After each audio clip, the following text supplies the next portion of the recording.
Una doctora se realizó la revisión de un artículo referente a diabetes y enfermedad renal tomado de la Asociación Americana de Endocrinología del año 2014.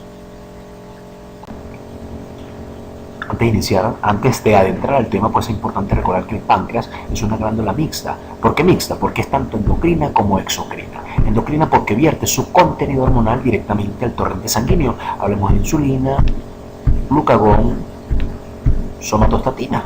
¿Correcto?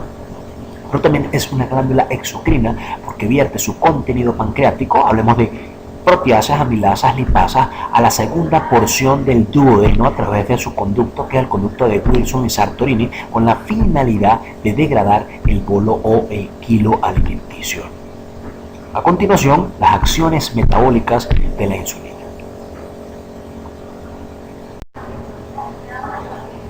La insulina es una hormona reguladora por excelencia, que cumple múltiples funciones. Función de incremento y función de descenso. Me explico. Disminuye la gluconogénesis y la glucogenólisis, es decir, disminuye la formación de glucosa a partir del glucógeno hepático y disminuye la formación de glucosa a partir de compuestos no glucídicos. Pero por otra parte aumenta el depósito, aumenta el almacenamiento del glucógeno a nivel de la estructura hepática. Por otra parte, pues disminuye el uso de la grasa como fuente de energía y por último aumenta la oxidación de la glucosa tanto en las células musculares como en el tejido adiposo. ¿Qué pasa? Que contamos entonces con una hormona contrarreguladora, que es el glucagón, que es una hormona que tiene acción antagónica ante lo anteriormente descrito.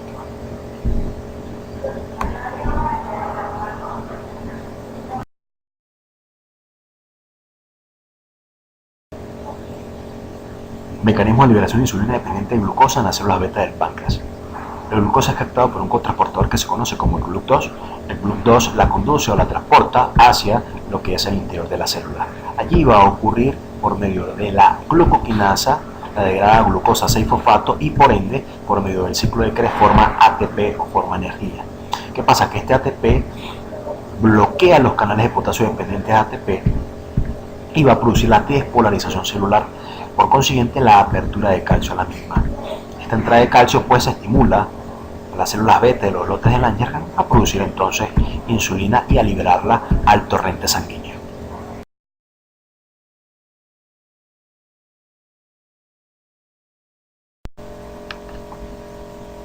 Una vez la insulina en el torrente sanguíneo, se une una serie de receptores específicos, conocidos como receptores insulínicos. Esto da lugar a un segundo contraportador que es conocido como el GLUT4. ¿Qué pasa? Que este GLUT4 capta entonces a la glucosa y la transporta a diversos tejidos. En primer lugar, a nivel de las estructuras hepáticas, al hepatocito para que la almacene como glucógeno. Y en segundo lugar, tanto al tejido muscular como al adipocito para su oxidación y su utilización.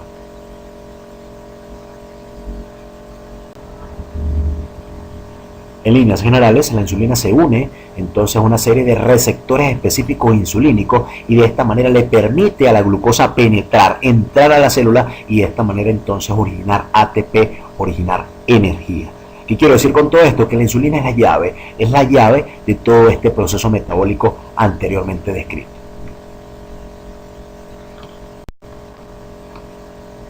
Dicho de otra forma, la insulina se une a receptores insulínicos específicos. De esta manera entonces se activa un segundo cotransportador que es el GLUT4. El GLUT4 capta la glucosa y la conduce entonces a la célula para originar ATP o para originar energía. Existen dos tipos de diabetes, una diabetes mellitus tipo 1 y una diabetes mellitus tipo 2. La diabetes mellitus tipo 1 se caracteriza por un déficit absoluto de insulina, por ende no existirá punto de unión a receptores insulínicos específicos, no se activará el segundo cotransportador de glucosa que es el GLUT4, entonces no tenemos quien transporte la glucosa del torrente sanguíneo a la célula, originando entonces un estado hiperosmolar secundario a glucosa.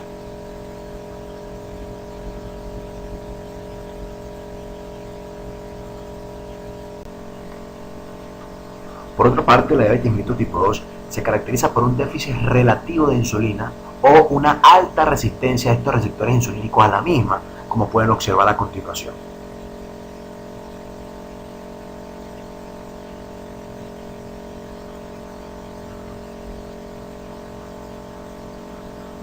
Esto trae como consecuencia la no activación del segundo cotransportador, que es GLU4, y por ende no existe quien transporte la glucosa a la célula, originando entonces un estado hiperosmolar secundario a glicemia. Dicho de otra forma, si existe una alta resistencia a estos receptores insulínicos a la misma, entonces existirá un defecto en la señal del cotransportador GLU4. Por ende, no tenemos quien transporte la glucosa, originando un estado hiperosmolar secundario a glicemia. ¿Correcto?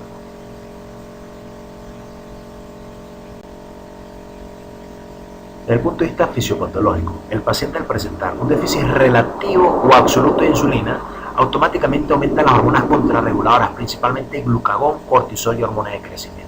El glucagón, ¿qué hace? Aumenta la gluconogénesis y la glucogenólisis, es decir, empieza a formar glucosa a partir del glucógeno hepático y empieza a formar la misma a partir del compuesto no glucídico, principalmente de los lípidos y las proteínas. Esto trae como consecuencia un estado hiperosmolar del compartimiento vascular, lo que condiciona movimientos de agua del espacio intracelular a el compartimiento vascular, dando lugar a una deshidratación intracelular.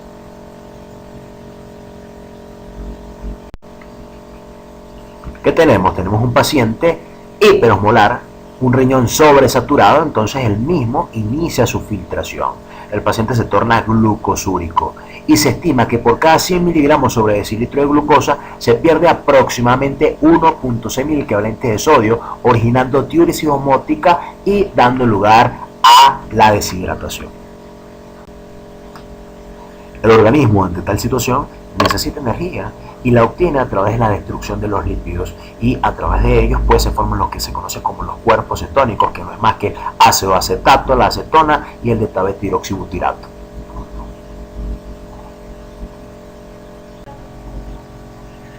El desarrollo de la nefropatía diabética es un factor principal tanto en la morbilidad como la mortalidad prematura de los niños con diabetes mellitus, puesto que no existe un tratamiento específico.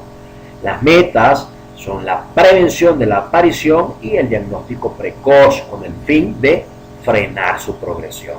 A continuación les presentaré las etapas de la nefropatía diabética.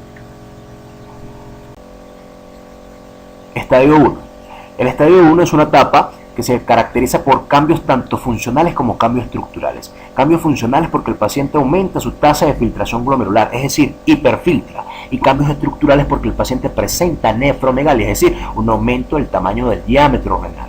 Esto es un cuadro que tiene alta reversibilidad, por supuesto, siempre y cuando el paciente tenga un control metabólico óptimo, con reversibilidad aproximadamente de 3 a 6 meses. El estadio 2 se caracteriza porque se presenta de 3 a 10 años después del diagnóstico. El paciente persiste con la hiperfiltración, aparecen las primeras lesiones histopatológicas características del aumento de la membrana basal glomerular y la proliferación sanguínea. Regularmente estos pacientes no cursan con hipertensión, sin embargo tienen pérdida de la condición de hipernocturna, lo que se sugiere una monitorización ambulatoria de 24 horas. Acá pues pueden observar el incremento de la membrana basal glomerular por microscopía electrónica.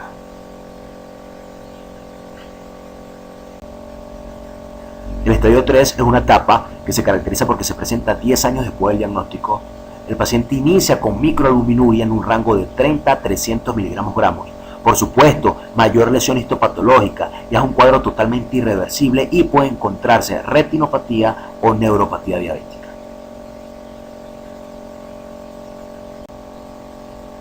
El estadio 4 se caracteriza porque se presenta de 5 a 10 años después de la aparición de la microalbuminuria. El paciente tiene pérdidas importantes urinarias de albúmina, además cambios histopatológicos importantes como una hialinosis arteriolar y glomerulosclerosis difusa. El paciente está hipertenso con una función renal deteriorada. El texto describe que la tasa de filtración glomerular desciende aproximadamente 1 ml minuto por 1.73 metros cuadrados de superficie corporal de manera mensual. A continuación les presentaré una imagen histopatológica de un paciente diabético de larga data por microscopía óptica de luz, donde se evidencia una glomerulosclerosis intercapilar nodular, o también se conoce como enfermedad de Kismet-Wilson. Y la última etapa, el estadio número 5, que se caracteriza porque se presenta 25 a 30 años después del diagnóstico y afecta a un tercio de los pacientes con enfermedad renal crónica que ameritan, pues por supuesto, terapia de soporte renal. Entonces les presentaré a continuación las lesiones histopatológicas según el estadio. El estadio 1, un riñón normal. El estadio 2, entonces un riñón nefromegálico con aumento de la membrana basal glomerular. Estadio 2. En el estadio 3, entonces un riñón con una glomerulosclerosis difusa. En el estadio 4, entonces el paciente tiene una glomerulosclerosis nodular o enfermedad de Quilmes, Still y Wilson. Y el estadio 5, entonces el paciente ya presenta una nefropatía terminal. A manera de resumen, les presento a continuación la historia natural de la nefropatía diabética. Acá ustedes pueden observar en el eje de las abscisas los años, en el eje de las coordenadas, en el extremo izquierdo la tasa de filtración glomerular y en el extremo derecho lo que es la albuminuria. Tanto en el estadio 1 y 2 el paciente está pre-nefrópata, en el estadio 3 hay una nefropatía incipiente, en el estadio 4 hay una nefropatía establecida y en el estadio 5 hay entonces una enfermedad renal crónica. ¿Qué pasa? Acá ustedes pueden observar que la tasa de filtración glomerular, ¿sí? En el estadio 1 y 2 el paciente hiperfiltra, en el estadio 3 se la conserva, pero en el estadio 4 empieza a deteriorarse la función renal con descenso importante en la tasa de filtración glomerular. Sin embargo, en relación a la albuminuria, en los primeros estadios no hay pérdidas urinarias de microalbuminuria, pero en lo que es en la etapa 3 y 4 inicia progresivamente las pérdidas de proteínas urinarias. En el próximo segmento conversaremos acerca del uso de los inhibidores de enzima convertidora de angiotensina, es decir, los IECA, y los antagonistas de receptores de angiotensina 2, es decir, los ARA2, con la finalidad de evitar la progresión de enfermedad renal.